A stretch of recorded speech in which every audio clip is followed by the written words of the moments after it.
warahmatullahi wabarakatuh.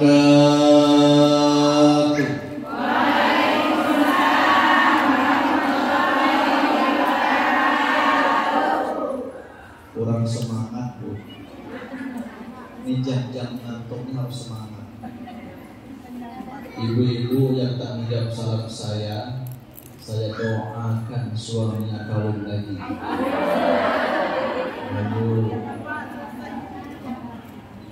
Assalamualaikum warahmatullahi wabarakatuh. Waalaikumsalam warahmatullahi wabarakatuh. Terlalu kuat, sedang-sedang.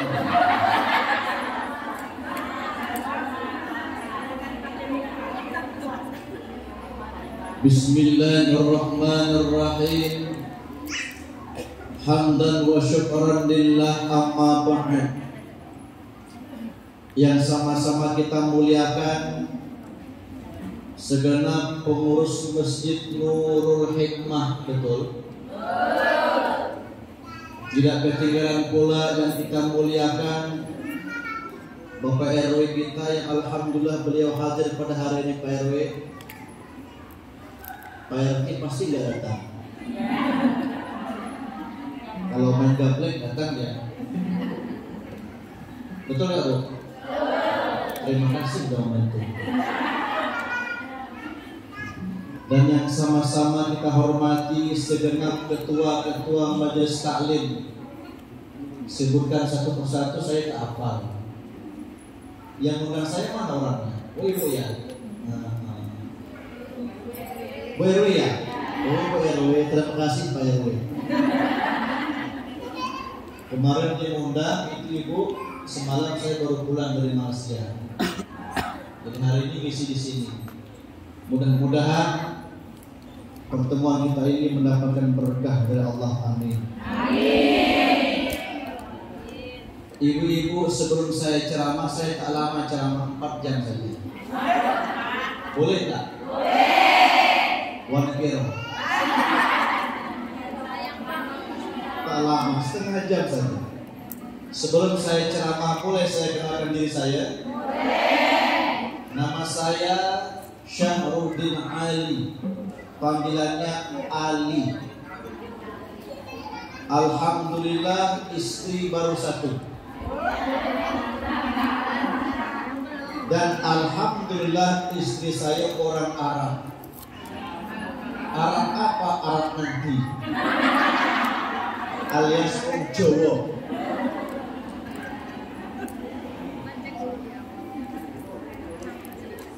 Bapak Ibu yang kami muliakan,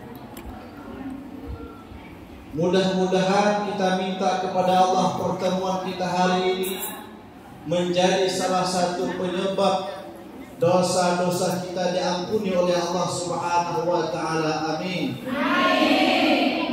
Segala hajat kita dikabulkan Allah. Amin. Amin. Yang sakit Allah sembuhkan. Amin. Amin. Yang sehat tambah sehat untuk takwa kepada Allah. Amin. Amin. Yang banyak hutang lunas hutangnya. Amin.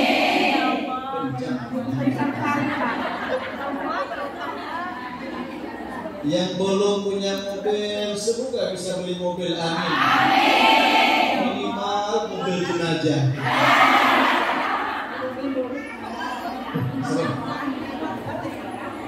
Itu larangan nikah.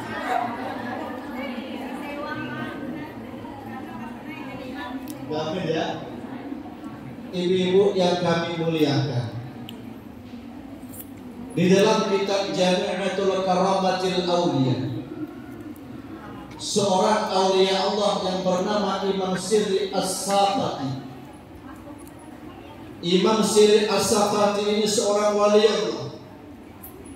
Beliau sanggup 83 tahun tidak pernah tidur malam, hanya untuk ibadah-ibadah kepada Allah. Dan beliau tidur hanya hitungan menit, itu pun duduk di atas sejadah. Masya Allah. Maka pantas Allah banyak berikan karomah kepada Imam Sirri As-Saqati Salah satu karomah Imam Syirih As-Saqati, ibu-ibu, ketika terjadi kebakaran di kampungnya, beliau cukup keluar rumah, dia pandang itu api langsung padam. Ini karomah wali, sesuai dengan ibadahnya. Dulu kebakaran di Lingkung Al-Jabar, saya datang ke sana, saya pandang itu api tambah besar apinya.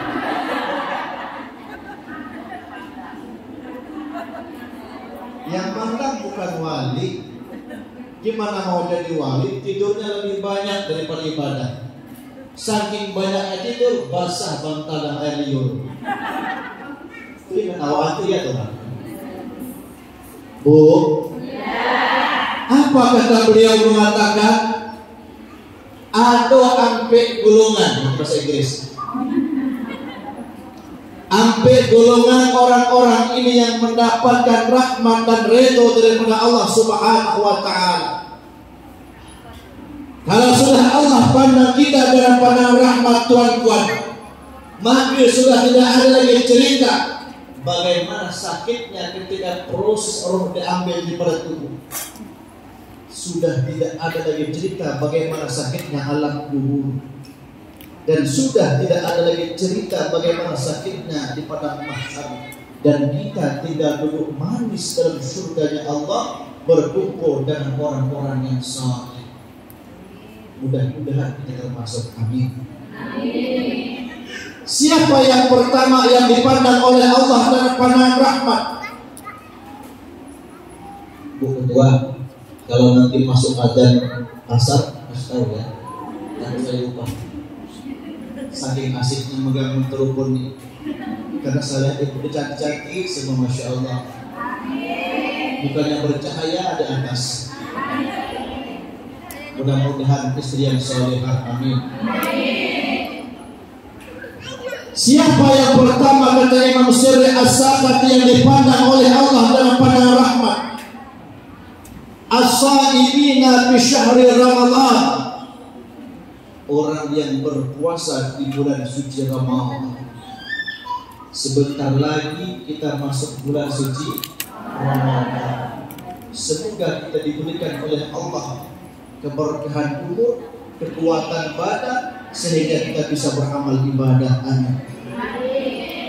Orang yang berpuasa dengan iman dan wahtisaban, dengan iman yang ikhlas, hanya semata-mata mengharap rahmat ridhonya Allah, maka orang tersebut ghufira lahu ma taqaddama min dhanbi wa ma ta'akhkhar.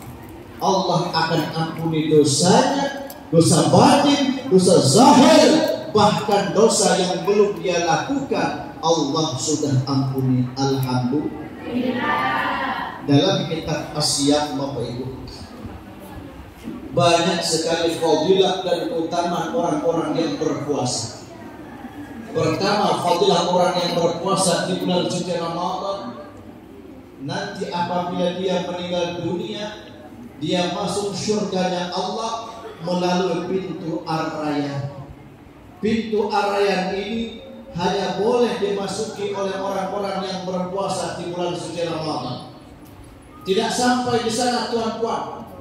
Orang-orang yang berpuasa dengan iman dan wahtisaban di bulan suci Ramadan, futuhnya akan Allah buka.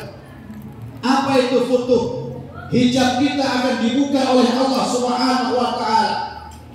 Kalau sudah hijab kita dibuka oleh Allah, maka alamat kita termasuk golongan orang-orang kekasihnya Allah. Oh, Tuan Syekh Abdul Qadir Jilani, beliau berpuasa selama 40 tahun.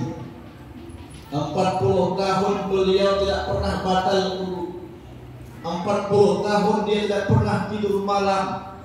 Maka pantas Tuan Syekh Abdul Qadir Jilani diberikan gelar Sultanul Auliya, rajanya para wali. Salah satu karomah daripada Tuan Syekh Abdul Qadir Jilani, ketika beliau sedang pengajian, ratusan ribu orang yang datang, hujan mau turun, dia pandang ke langit, geser ke hujan. Itu karomah wali. Dulu saya diundang ceramah dari Bingkong, saya tinggal di Bingkong, Bu. Ke Tanjung Kencang, pakai motor. Hujan mau turun, saya mampir dulu, saya pandang ke atas, langsung turun yang besar.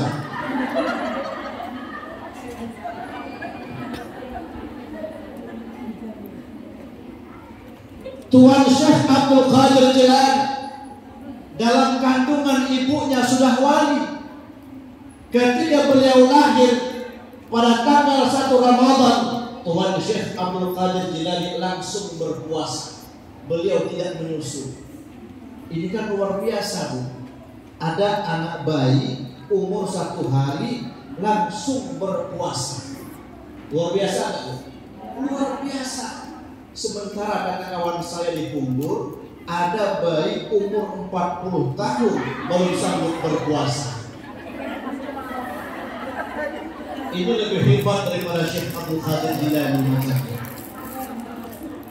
Jangan-jangan datang orang yang tadi ujung-ujung itu duduk dengan dia. Allahumma shalli ala Muhammad. Ibu-ibu yang kami muliakan, maka dengan datangnya bulan suci Ramadan, beramal ibadahlah sebanyak mungkin. Kenapa? Karena satu kebaikan yang kita lakukan, satu keburukan yang kita lakukan, Allah balas dari satu kebaikan sampai 700 kebaikan. Ibu belajar ngaji, belajar Iqra. Alif datas an, alif bawain, alif dapan on, pecahkan. Badatas ban, babawatin, badapan bun. Badatas fa, hadatas ha, min dapanmu.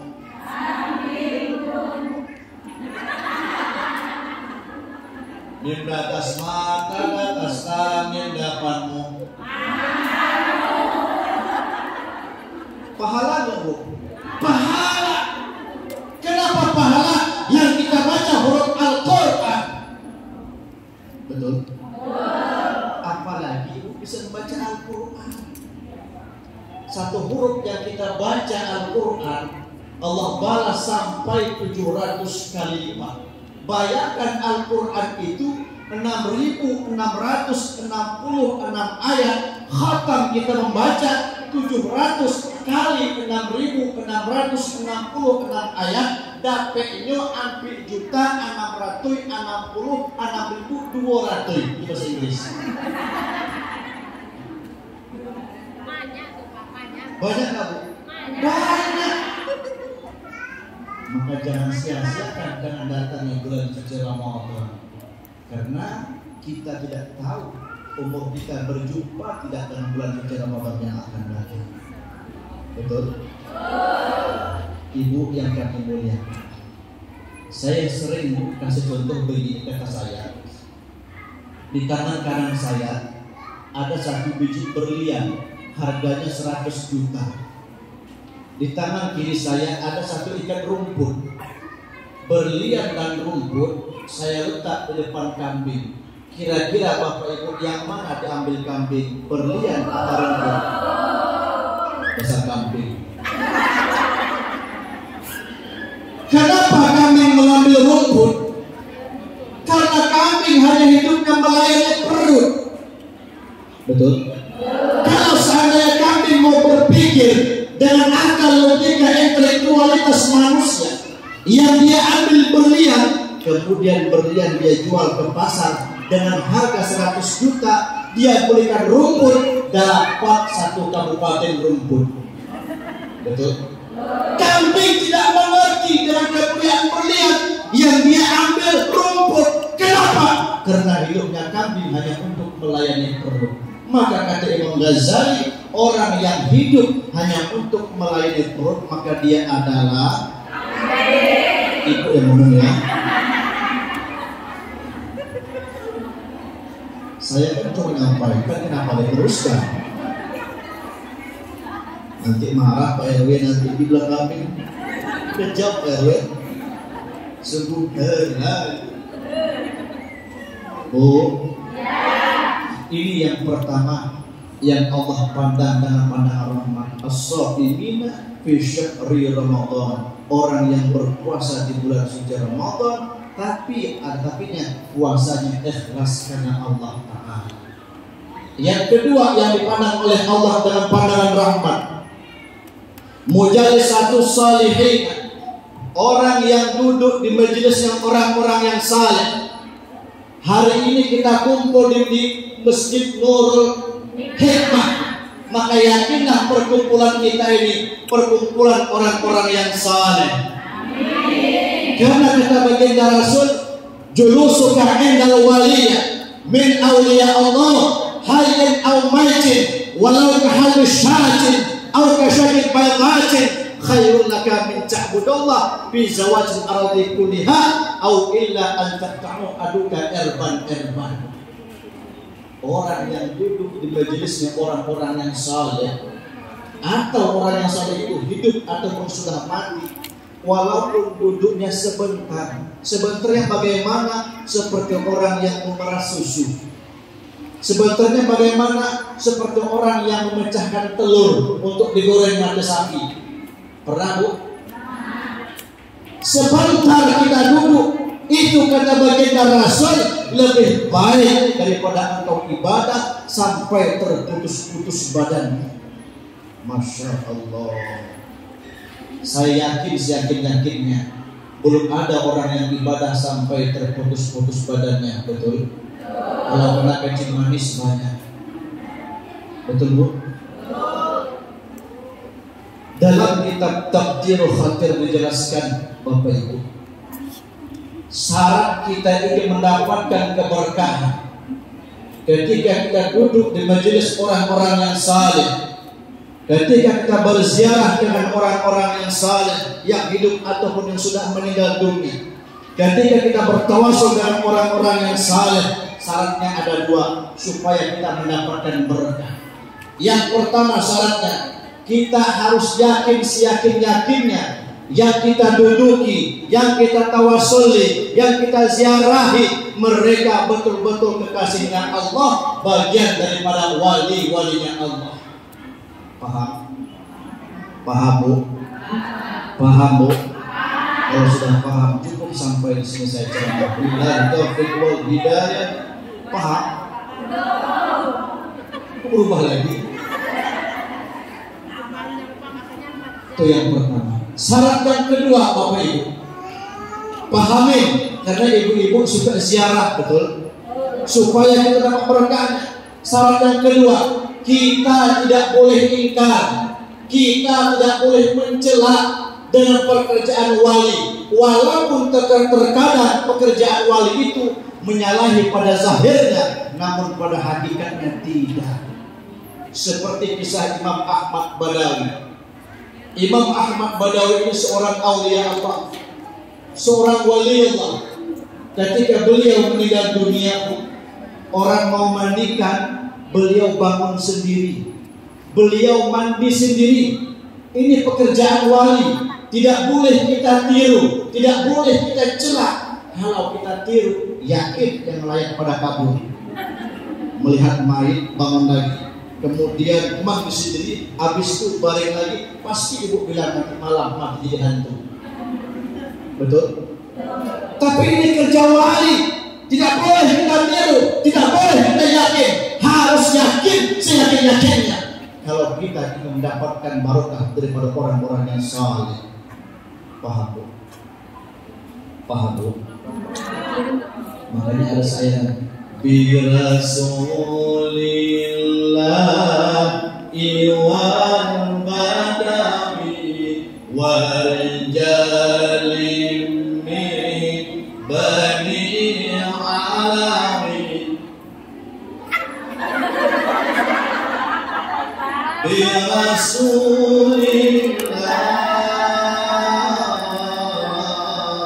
iwan badawi. Di belakang entah apa enggak tahu ya. Imam Ahmad Badawi ini, Bapak Ibu, beliau hidup sezaman dengan Imam Syafi'i, tapi lebih tua Imam Syafi'i. Ini wali-wali Allah kedua-duanya. Suatu hari jamaah ngadu kepada Imam Syafi'i, wahai Imam Syafi'i, Kenapa sahabat Imam Ahmad Badawi itu tidak pernah pergi ke masjid, salat Jumat tidak pernah, di rumah dia salat Jumat. Besok hari Imam Syafi'i datang ke rumah Imam Ahmad Badawi, bertanya, kata Imam Syafi'i, wahai sahabat Imam Ahmad Badawi, kenapa engkau tidak pernah pergi ke masjid, salat jamaah tidak pernah, Jumat apalagi?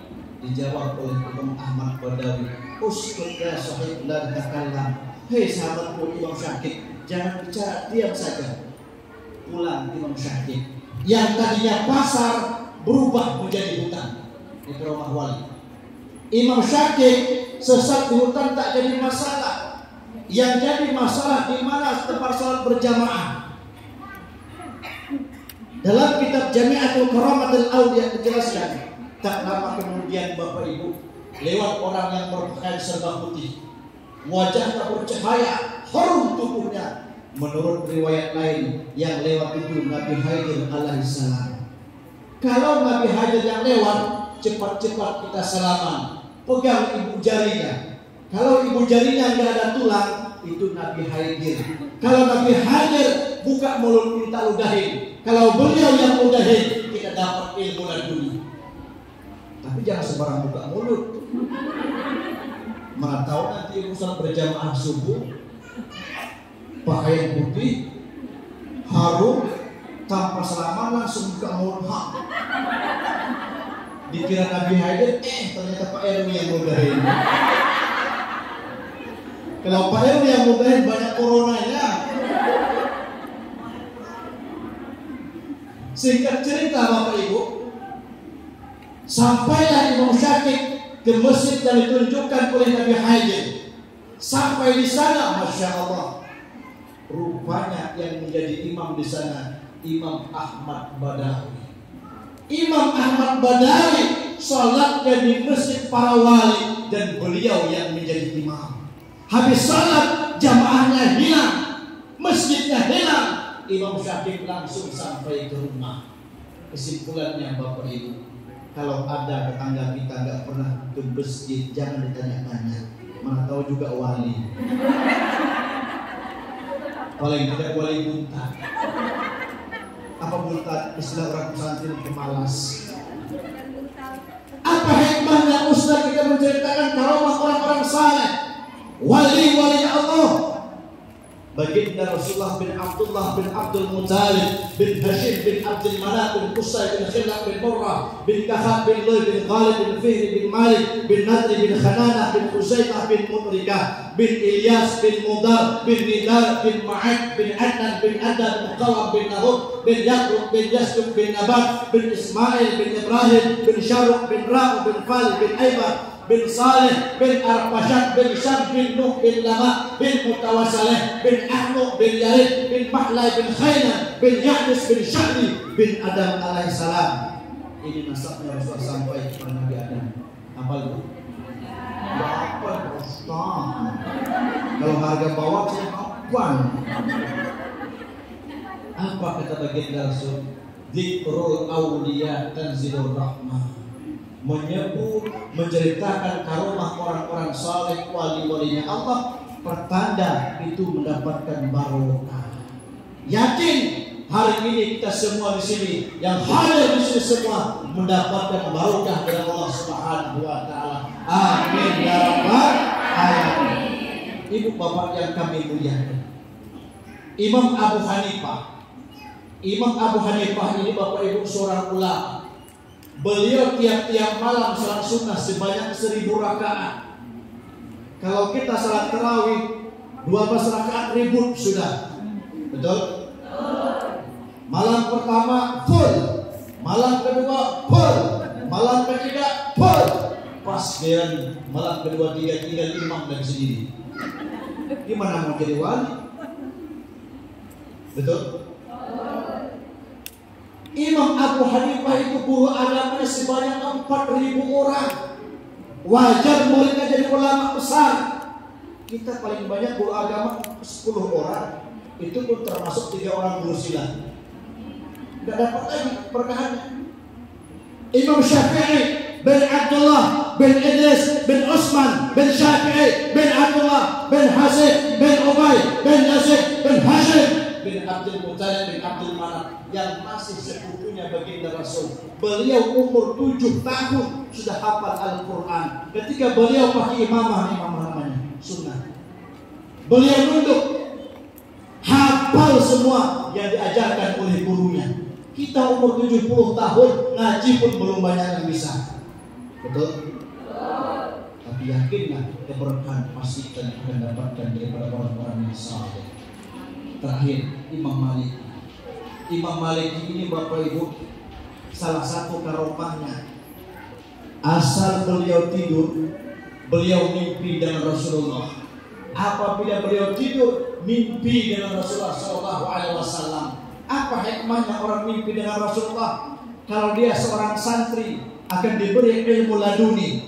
Kalau dia orang yang sakit parah akan disembuhkan oleh Allah. Kalau dia seorang ulama akan diangkat menjadi walinya Allah. Kalau seorang pengusaha akan sukses pengusahanya. Ini berkahnya mimpi ketemu baginda Rasulullah SAW. Mimpinya orang saleh itu membawa barokah. Tapi kalau mimpi orang-orang seperti kita ini kadang-kadang bawa sial. Betul nggak Bu? Malam mimpi melihat buaya di perang lautan. Ternyata besok motor ditarik di alir 6 bulan belum bayar. Malam mimpi dijatuhkan kayak cicak.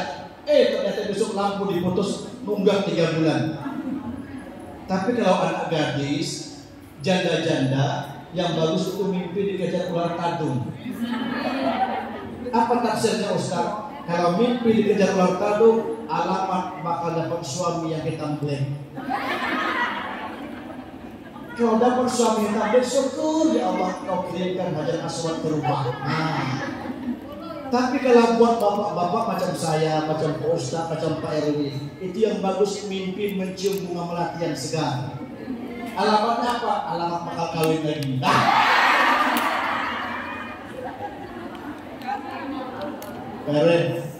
Ewe, berapa istri Ewe? Baru satu. Ewe, baru satu kata istrinya. Mau berapa Pak Ewe? Ada harusnya.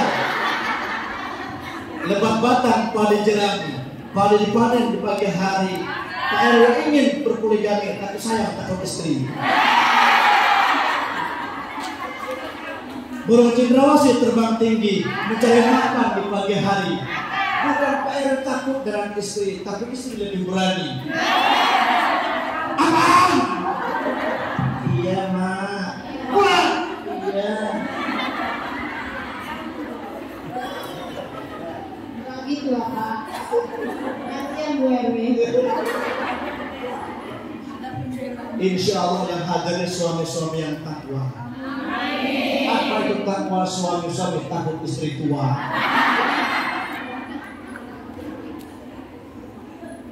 Bu, saya ingin cerita boleh? Ini terakhir. Ini bayarannya mahal nih, $2.000 bayar. Kurang aja Bu ya. Saya ceramah di Indonesia, Singapura, Malaysia, Brunei Darussalam. Tak pernah saya terima ampun Pak RW. Di sini ada.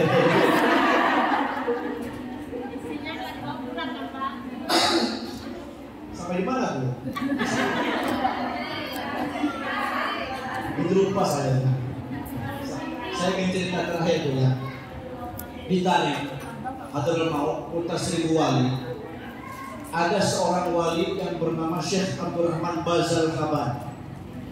Syekh Abdurrahman Bazal Haban ini Masya Allah, beliau punya istri cewek yang luar biasa. Sudah cewek pemarahan pula, sudah pemarahan perajuan pula. Kata istrinya, Pak RW, antar sekolah. Iya, cukup barang saja. Pak RW, masak. Iya. Pak RW, cuci baju.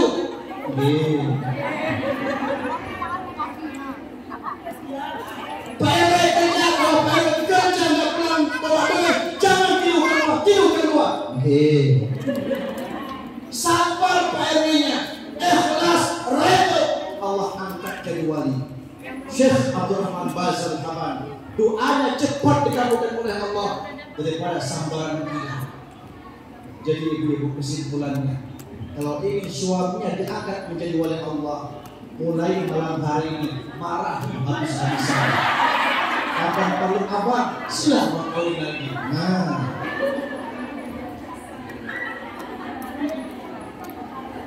Allahumma shalli ala Muhammad. Boleh tambah lagi, boleh? Boleh? Yang penting Bu Erin, Bu Ketua, ya saya tambah 5 menit lagi. Ini yang kedua yang Allah pandang dengan pandangan rahmat, orang yang duduk di majelis orang-orang yang saleh. 2 sudah kita dapat, alhamdulillah. Yang terakhir yang dipandang oleh Allah dengan pandangan rahmat, as-sabru 'alal musibah. Orang yang sabar di saat diuji oleh Allah, tidak mengeluh di saat diuji oleh Allah, maka orang tersebut dipandang oleh Allah dengan pandangan rahmat. Allah akan uji orang-orang yang beriman. Apa ujian Allah? Di antaranya rasa takut, rasa lapar, hidup serba kekurangan, kematian. Itu merupakan ujian. Tapi apabila kita sabar, kita ikhlas, kita rela terhadap ujian oleh Allah, dengarkan pesan Allah. Ulaika alaihim salawatun min rabbihim wa rahmah wa ulaika humul muhtadun. Dia dipandang oleh Allah dengan pandangan rahmat. Tidak sampai di sana, dirinya akan selalu dibimbing oleh Allah. Di saat mereka yang melakukan maksiat, semacam ada perisai dalam batinnya, Pak RT jangan korupsi, di tanah warga jangan dijual. Perisai dalam hati. Ini berkahnya orang-orang yang sabar. Tapi Bapak Ibu, di Indonesia ini orang yang paling sabar itu ada siapa? Tukang pantun. Tukang pantun itu orang yang paling sabar. Rumahnya kebakaran, api dah besar, dia pantun dulu. Kebetulan pemadam api juga tukang pantun, datang bilang api dah besar, pemantun dulu. Namanya juga tukang pantun. Quran bukan sembarang Quran. Quran dibaca wajah lumpi. Kami dengar ada kebakaran. Bolehkah kami padamkan api? Tuan rumah raja pantun, pantang dan dibalas. Ada kuali di atas tungku, sedang dimasak di api biru. Memang Tuanlah yang kami tunggu. Terima kasih sudah membantu. Api besar. Balas lagi pemadam kebakaran, dibalas lagi pakai pantun. Petir bukan sembarang petir. Petir menyambar si pohon jati. Ayo kawan, hidupkan air. Mari kita padamkan api. Panas tuan rumah, dibalas lagi pakai pantun. Petir bukan sembarang petir. Petir menyambar si pohon tebu. Tak usah tuan hidupkan air. Rumah saya dah jadi debu. Asyik berpantun, haruslah mampu. Tapi orang seperti saya ini, ibu, tak perlu sabar lagi. Kenapa? Mertua saya namanya sudah sabar. Kalau saya tambah sabar, kedua istri saya pecah piringnya. Jadi yang ketiga Bapak Ibu, itulah yang ketiga yang dipandang oleh Allah dan pandangan rahmat. As-sabru 'alal musibah, orang yang sabar terhadap musibah. Jadi Ibu, kalau seandainya Ibu diuji Allah dan penyakit, sabar, ikhlas dan ridho. Karena ujian itu apabila kita ikhlas akan membawa nikmat. Apalagi zaman sekarang ya Allah tuh, umur masih muda, penyakit tumpang tindih, betul? Cek kolesterol, asam urat kena, cek asam urat jantung kena, cek jantung tensi kena, cek tensi prostat kena, cek semuanya uang gak cukup, serba salah. Makan siput tensi naik, makan kacang asam urat kena, kebanyakan makan uang habis, betul? Serba salah. Maka obat yang paling mujarab supaya terhindar daripada penyakit as-saimina fi syahri Ramadan, berpuasa di bulan suci Ramadan. Tapi ingat ibu, jangan puasa makanya melebihi orang yang tidak berpuasa. Bagaimana puasa itu bisa menjadi obat? Ini kan aja caranya. Di saat kita buka puasa, cukup makan kurma 7 biji. Ambil air panas, jangan air dingin. Kalau air dingin, ginjal kita nanti bermasalah. Kena ginjal kita. Ambil kurma, minum air panas. Kalau air panas, maka ginjal kita langsung memproses. Tapi minum air dingin, ginjal kita bekerja berat memprosesnya. Maka banyak orang yang terkena penyakit ginjal. Habis makan kurma, istirahat dulu. Baru makan buah-buahan. Tak bisa kan? Buah apa? Jangan makan nasi. Makan nasi sedikit-sedikit aja. Kalau bisa makan nasi itu bisa berpuasa, cukup 2 sendok 3 sendok. Kalau kita banyak makan, ibu, disitulah orang sering terkena kanker payudara. Hati-hati. Kenapa Ustaz begitu? Karena nasi itu banyak sekali gulanya. Apalagi saat kita makan waktu panas, itu banyak gulanya. Makanya orang-orang zaman dahulu bu, makan panas itu nggak mau. Agama pun nggak boleh makruh. Terlalu dingin juga nggak makruh. Sedang-sedang saja. Yang sedang-sedang saja. Yang sedang-sedang saja. Nah, kalau yang sedang-sedang itu enak. Kecil enggak, besar enggak, enak, betul? Ibu bapak hadirin yang dirahmati oleh Allah, mudah-mudahan pertemuan hari ini mendapatkan berkah dan ridho dari Allah Subhanahu wa taala. Dari kami pribadi mohon maaf apabila ada kata-kata kami yang salah, kurang sopan, mohon dimaafkan saya Bu ya. Terakhir, ibu-ibu yang mau nomor telepon saya bagi. Mana tahu nanti ibu malu bertanya masalah agama, silahkan WhatsApp saya. Ibu yang pegang HP silahkan disimpan nomor telepon saya. Itu nomor HP ya, nanti nomor rekening terakhir. 0823 88 48 9198.